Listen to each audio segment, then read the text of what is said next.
鏡の前ピタッと並ばされてこれがなって勝手に決められて柔らかい声出せるけれど返事は求められて縁の宿に結んで可愛くして喋らん方が可愛いなって言うけど名前も知らんあんたのために笑ってるふり上手みんな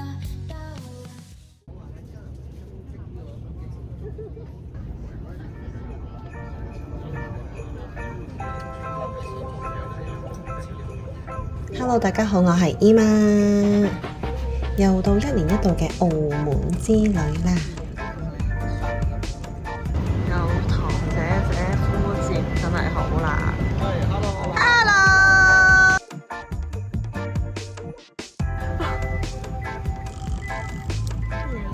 跟住佢架車度好似可以睇演唱會咁。OK 啊。每年都會返嚟澳門一次，但係每次見到澳門都忍唔住講一句好掛住澳門啦。幾乎每次到埗都要嚟新鴻發㗎啦，呢個已經變成我哋嘅指定動作啦。每次我叫嘅嘢都係一樣嘅，就係芝士包同埋雪菜肉絲米，而佢一定係叫佢最愛嘅通粉。今次我哋就試下新酒店啦，係 YOHO 金銀島酒店。我哋片尾會有一個比較詳細嘅 review 嘅。好，啱啱 check in 咗。OK， 睇下景，係望住睇下打卡。哇！呢個位真係打卡好正咯，會嗱啊！呢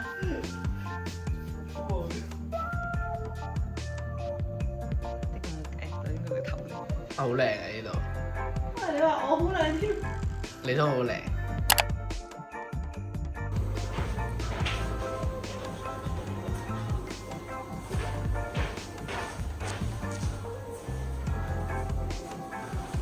智能馬桶。跟住去返呢邊咧，就係個浴缸啦。好，而家我哋再出發啦。其實我做過好幾條澳門嘅 vlog 㗎啦，點解今次會想做 VO 呢？係因為今次我哋喺澳門有一個不一樣嘅體驗啦，同埋我哋係會去埋橫琴㗎。今次堂姐特登帶我哋嚟葡京人咖啡灣啊！畢竟每年都返嚟澳門一次，我哋希望每一次都俾多一個唔同嘅體驗。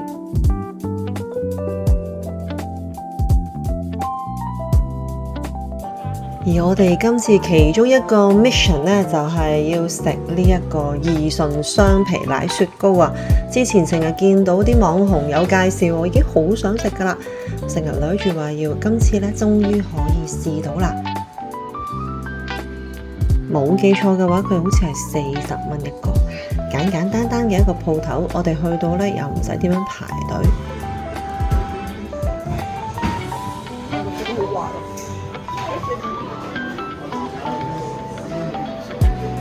食完之後個杯就係你㗎啦。之後多多話想試呢一杯 Dirty， 我都試咗啖，係好味嘅，佢都話好味嘅。不過呢杯嘢唔平，冇記錯好似大概要50幾蚊葡幣。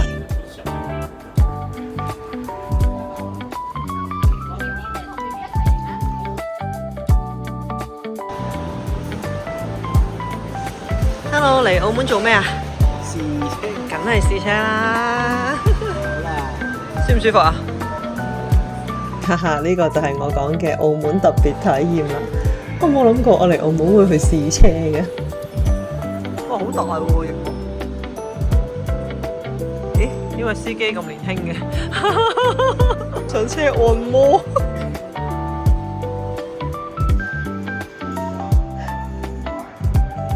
呢個咩嚟㗎？我想問。Assistant 應該。哦。作為 Tesla 嘅擁躉，梗係要去 Tesla 睇睇啦。試個 Y 啦。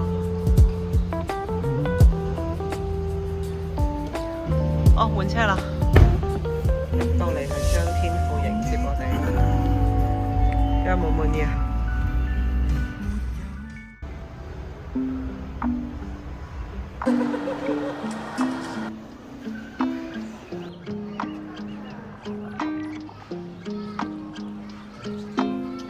我好中意呢一個魔嘅心思，好明顯呢啲係吉鋪嚟嘅，但係佢俾啲心思去佈置佢成為一個俾人打卡嘅地方，同埋都幾靚咯，細細地咁，好適合我啲打卡控。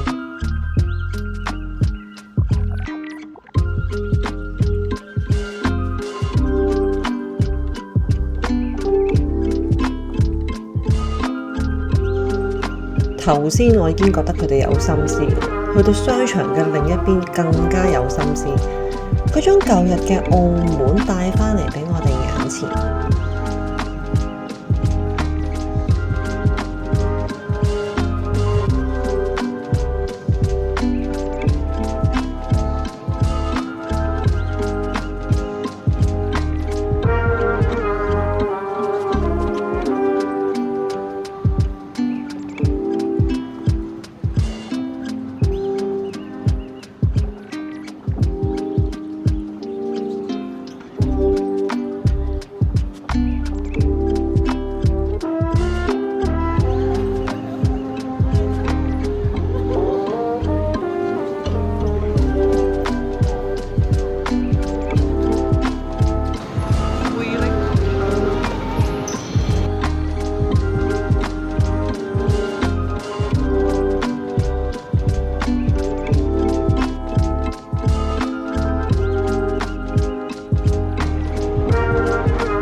哇！嚟到呢個位，你就會知道我哋而家喺橫琴口岸啦。今次係我哋第一次去橫琴。哦，OK，咁就去咗橫琴啦。成個體驗一個字，快，真係好快。我哋其實已經係冇依度，所以我哋要排咗一陣隊。咁由於佢係做緊一地兩檢，咁所以我哋基本上可能用緊5分鐘到嘅時間就已經過咗關啦。一過咗關，其實就係一個好靚好大嘅商場。咁當然啦，入邊咧大部分都係食嘢嘅，呢個我之前都知道噶啦。咁我哋都忍唔住隨意咁喺個商場度行咗個 round 啦。咁喺 Miniso 度行咗一陣啦，然後我哋行出去諗住打車。哇！成件事真係又平又快，講緊大概10分鐘嘅車程，我哋大概用咗12蚊人民幣。爭啲唔記得講，我哋係去緊華發商都嗰度食片皮鴨啊！我哋去嗰間利小好啦，我哋到咗橫琴華發商都啦。由於我事前係冇做過任何功課啦，因為我都係跟我堂姐呢個團嚟嘅啫。咁我嚟到先知道，原來呢一度係 open air 嘅商場嚟嘅。咁我哋6月去，我又唔覺得熱嘅，其實。一到埗，我呢一個打卡控都真係要少少時間去打卡嘅。佢有少少咁嘅擺設啦，嗱，我唔知佢呢啲係常設嘅擺設啊，定係佢呢一個時段會有呢一個有少少荷蘭 feel 嘅咁嘅擺設啦。咁我喺呢度打咗一陣卡，我先至捨得上去食嘢嘅。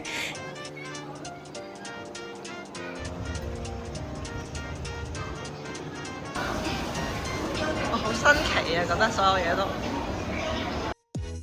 咁，餐廳咧就喺樓上嘅。我哋今日去嘅地方咧就叫利小館，而呢個餐廳咧係我堂姐食過，佢話好味。我又好中意食片皮鴨嘅，咁所以咧佢就帶我哋嚟試啦。首先成間餐廳嘅裝修我覺得非常舒服，佢又唔係話非常之華麗，成件事係恰到好處啦。咁我哋係星期日嘅夜晚嚟嘅，咁我唔知係咪因為星期日嘅夜晚所以冇咁 busy 啦。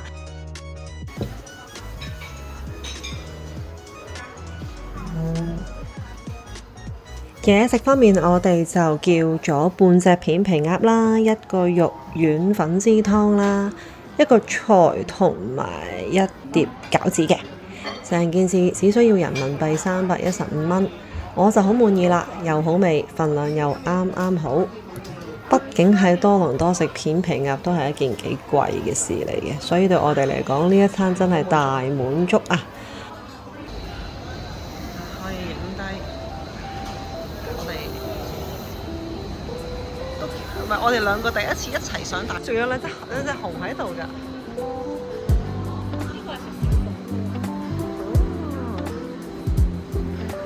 好得意啊！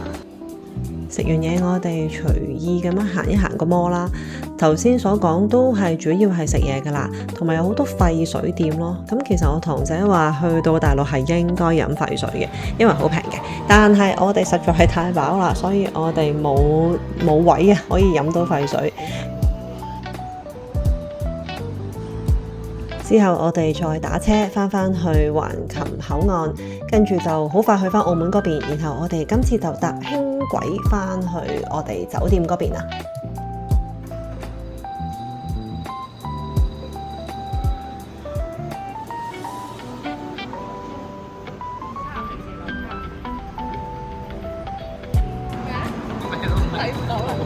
Hello， 每次返嚟都會講呢句㗎啦，澳門夜景好靚。好似影到遲到開啦，可以影埋個夜景啊！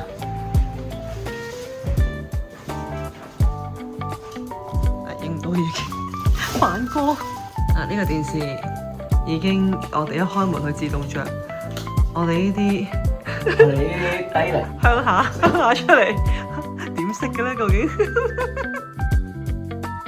我哋咁樣會唔會破壞咗佢個智能系統？下一次唔會自動開。今日會 check out 呢間酒店噶啦，咁樣咧影多次個靚景。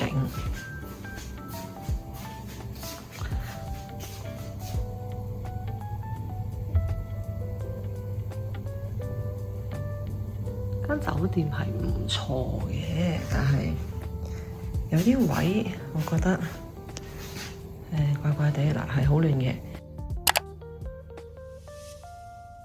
係啦，橫掂我就做開 VO， 不如今次順便同大家開箱埋呢一間酒店啦。呢一間係 YOHO Treasure Island 澳門金銀島酒店。我哋第一次入住呢間酒店，而呢間酒店只係大概2年幾新，非常之大嘅一間酒店。但係我覺得佢有啲位咧可以做得好啲啦，但係空間感真係冇得頂。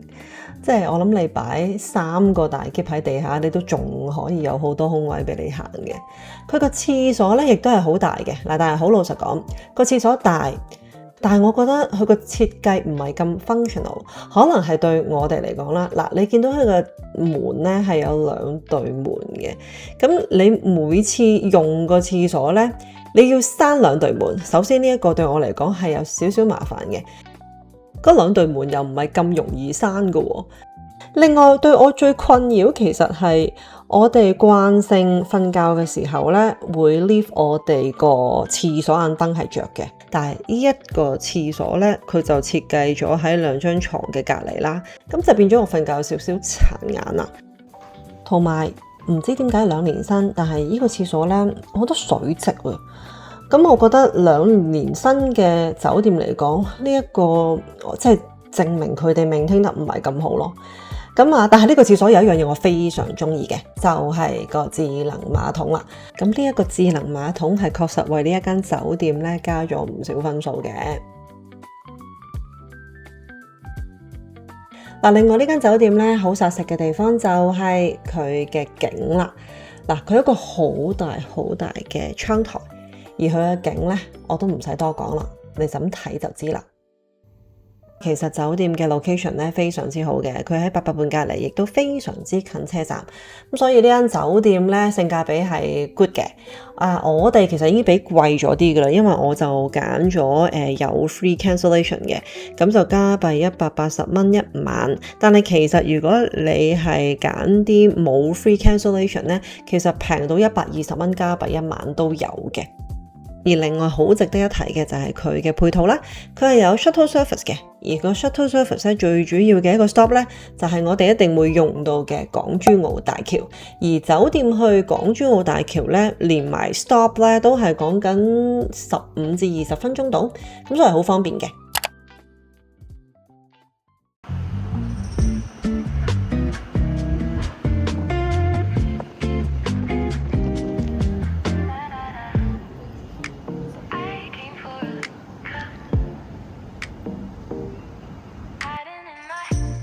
最後一日喺澳門嘅行程咧，由於落雨，所以我哋咧都主要係 chill。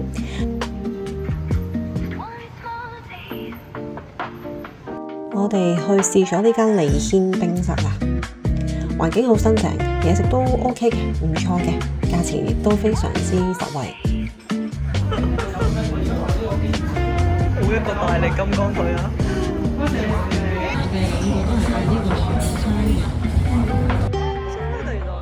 我知嗰啲 review 係得唔好食。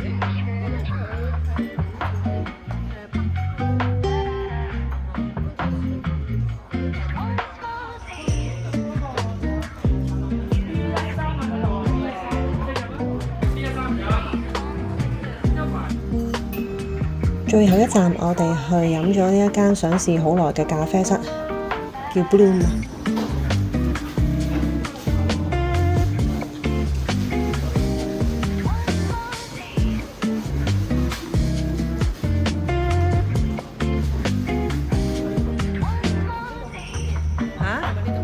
冇所謂。我哋嗌咗3杯 flat white， 唔錯喎，環境亦都一流。